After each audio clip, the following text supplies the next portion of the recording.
좋은 아침입니다. 우리 찬양하시면서 아침 제풀 함께 드리시겠습니다.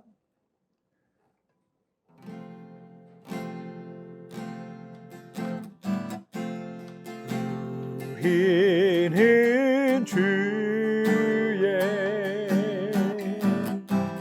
백성이오니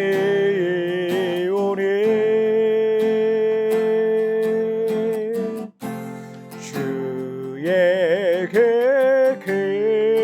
일을 선포합니다.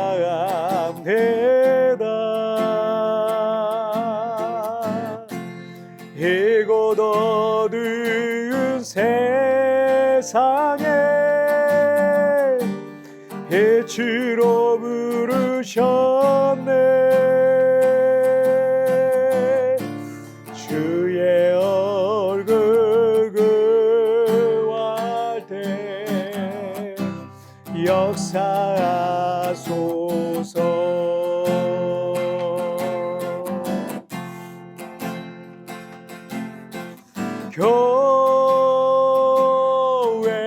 교회를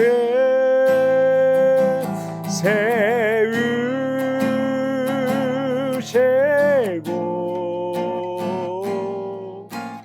이 땅 고쳐주소서.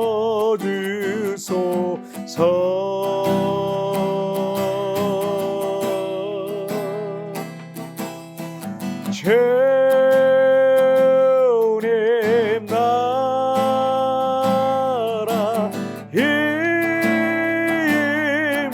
임하시고 주 뜻 이루어지이다.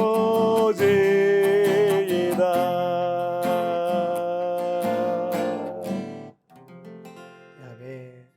자, 우리 같이 기도하시겠습니다. 살아계신 하나님 아버지, 감사합니다. 오늘 이 아침에도 우리 하나님 앞에 예배하면서 하루를 시작합니다. 하나님 동행하여 주옵소서. 예배하는 이곳에 임재하여 주옵소서. 말씀하여 주옵소서. 날마다 하나님의 말씀에 나를 비춰보고 또 하나님의 뜻 앞에서, 하나님의 얼굴 앞에서 사는 저희의 삶이 되게 하여 주옵소서. 감사하며 예수님의 이름으로 기도하옵나이다.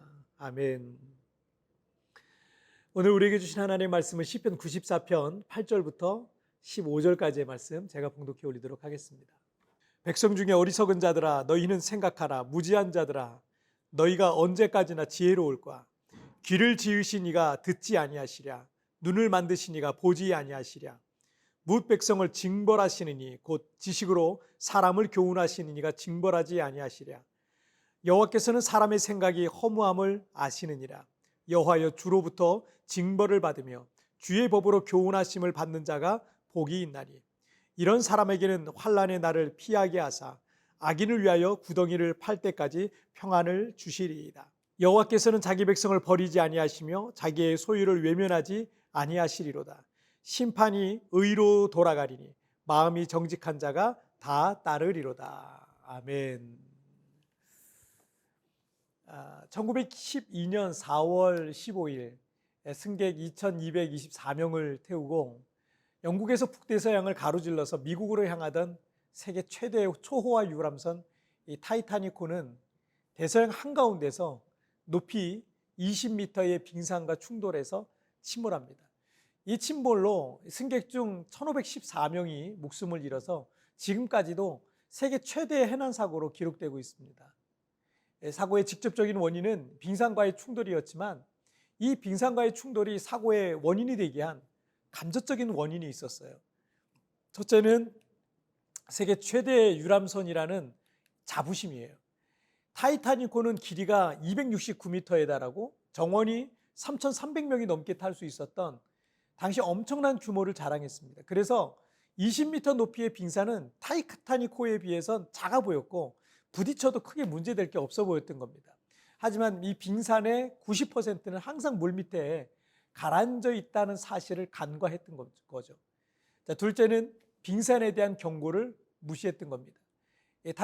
타이타닉호는 출항하던 4월 10일 오전부터 빙산이 돌아다닌다는 경고가 있었어요. 그리고 4월 14일에는 통신을 통해서 6통의 그 빙산에 대한 경고까지 이미 받았지만 직원들과 선원들은 그 대서양 횡단에 있어서 자주 있는 일이기 때문에 대수롭지 않게 생각을 했던 겁니다. 만약 그들이 조금이라도 귀를 열고 그 경고들을 마음에 새기고 있었다면 이 비극적인 사고는 피할 수 있었을 겁니다. 오늘 본문인 시편 94편 1절부터 7절까지 교만한 자들의 오만함과 자만이 기록되어 있지 않습니까? 그래서 그들은 사람을 무시할 뿐만 아니라 하나님조차도 두려워하지 않는 그런 모습을 보여주고 있습니다. 그리고 오늘 본문인 8절부터 11절까지는 그들을 향해서 어리석은 자, 무지한 자, 미련한 자라고 이렇게 말씀을 하시고 있습니다. 9절과 10절을 한번 보실까요? 귀를 지으시니가 듣지 아니하시랴, 눈을 만드시니가 보지 아니하시랴, 뭇 백성을 징벌하시느니 곧 지식으로 사람을 교훈하시는 이가 징벌하지 아니하시랴. 하나님께서는 어리석은 자들, 무지한 자들, 미련한 자들의 말들을 들으시고 그들의 악행을 다 보고 계시기 때문에 반드시 그들을 징벌하신다는 거예요. 교만한 자는 다른 사람의 말을 듣지 않는 것이 특징이에요. 왜냐하면 다른 사람의 생각보다 자기 생각이 더 옳다 생각하고 있기 때문입니다. 그래서 교만한 사람은 자기 말만 하기를 좋아하고요, 다른 사람의 말을 잘 안 듣는 겁니다. 타이타닉호가 침몰할 수밖에 없었던 두 가지 간접적인 원인이 그 배의 규모를 자랑하고 경고를 무시한 것이었는데 교만한 자들의 특징과 같다라고 할 수 있겠습니다. 그런데 11절부터의 이 무거운 분위기에서 12절부터는 완전히 다른 분위기로 바뀌고 있는 걸 볼 수 있어요. 12절 말씀을 쉬운 성격 번역으로 한번 보시면 여호와의 주의 교훈을 받는 자는 행복한 사람입니다. 주의 법으로 가르침을 받는 자는 행복한 사람입니다 라고 말씀하고 있어요.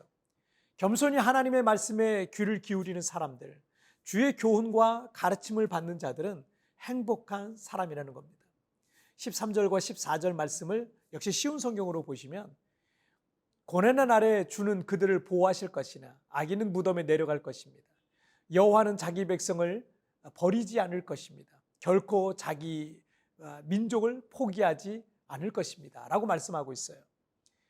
하나님의 말씀에, 하나님의 교훈에, 그 가르침에 귀를 기울이는 자들은 고난의 날에 하나님의 보호를 받게 될 것이라는 겁니다. 그리고 하나님께서는 결코 그 백성들을 버리지도 포기하지도 않을 것이라는 겁니다.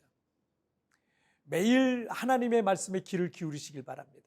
매일 그 교훈과 가르침에 따라 살아가시길 바랍니다. 그것이 내가 살고 우리 가족이 살고 우리 교회가 굳건히 세워질 유일한 방법입니다. 기도할 때 여러분의 필요만 구하다가 끝내지 마시고 잠잠히 하나님의 음성을 듣는 시간도 3분이든 5분이든 가지십시오. 말씀 묵상을 통해서 하나님께서 내게 말씀하시는 그 음성도 들으십시오.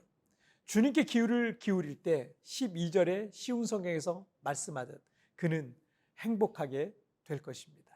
자, 우리 같이 기도하겠습니다. 살아계신 하나님 아버지 감사합니다. 오늘 하나님 앞에서 하나님의 말씀에 귀를 기울이고 하나님의 뜻을 구하고 하나님의 은혜를 구하며 예배하고 있는 우리 사랑하는 성도의 마음속에 이 세상에서 경험할 수 없는 하나님의 복을 경험하게 하여 주옵소서. 하나님의 기쁨과 은혜와 평강이 넘치게 하여 주옵소서. 교만하여서 듣지 않는 자가 아니라 겸손히 하나님 앞에 듣고 그 말씀에 순종하고 그렇게 한 걸음 한 걸음 예수님을 닮아가는 오늘 하루가 되게 하여 주옵소서. 오늘 직장에서 학교에서 우리 성도들이 어느 곳에 있든지 그곳에서 우리 주님 함께하여 주옵소서. 감사하며 예수님의 이름으로 기도하옵나이다. 아멘. 여러분 뒤편에 나오는 오늘의 묵상 보시면서 개인적으로 묵상하시고요. 짧게라도 뜨겁게 기도하시면서 오늘 하루 주님과 동행하시길 바랍니다. 우리 내일은 3분 메시지를 통해서 여러분 찾아뵙도록 하겠습니다. 내일 뵙겠습니다. 여러분 오늘도 승리하세요.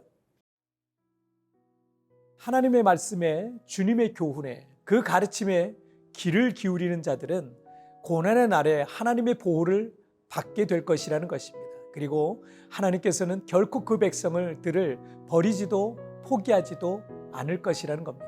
최근 하나님께서 내게 무엇을 말씀하시고 계십니까?